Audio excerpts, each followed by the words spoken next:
Bonjour, bonjour. So here we are, day two. Today the objectives are to prepare the work for the plumber who's coming tomorrow to have a look, and probably then Saturday to do the actual work. I intend to also put the new sink, also in prevision of the coming of the plumber, so he can tell me if I need to do more or if he needs to do more. Et voilà. What else? Ah yeah, I also want to prepare my wall and my niche. So voilà, that's what we're gonna do. That's what I'm gonna do. And that's what you're gonna watch.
So I've been taking a few measurements in order to place my shower, the niche, the machine, and so on. And here it is.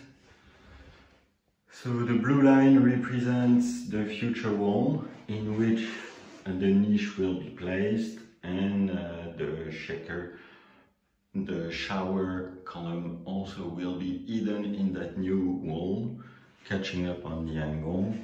Then we have a shower about 140 centimeters, and that's where it will end up.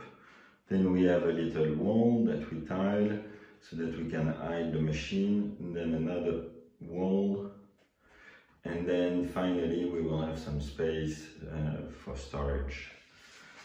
So it's going to be opposite as on the drawing, but that's more convenient and for the machine and for the space available.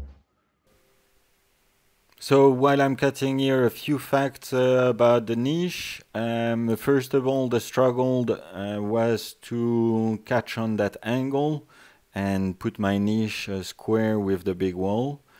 That was not easy, but my friend Ryobi Tools helped me to do that quite smoothly. So there you go, that's done. Now for the dimension of the niche itself, I made it big enough to accommodate most of the cosmetic product we use in the shower. So basically it's 25 centimeters for the base and 40 centimeters height.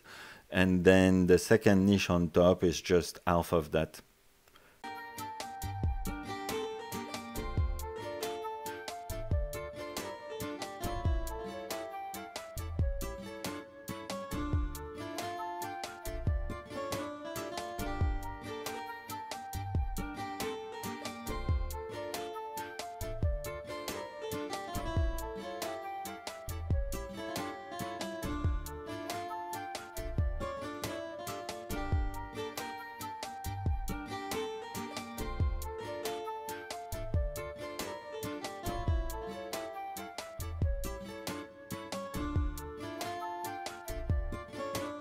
Thank you for watching. Like, subscribe and share with your friends.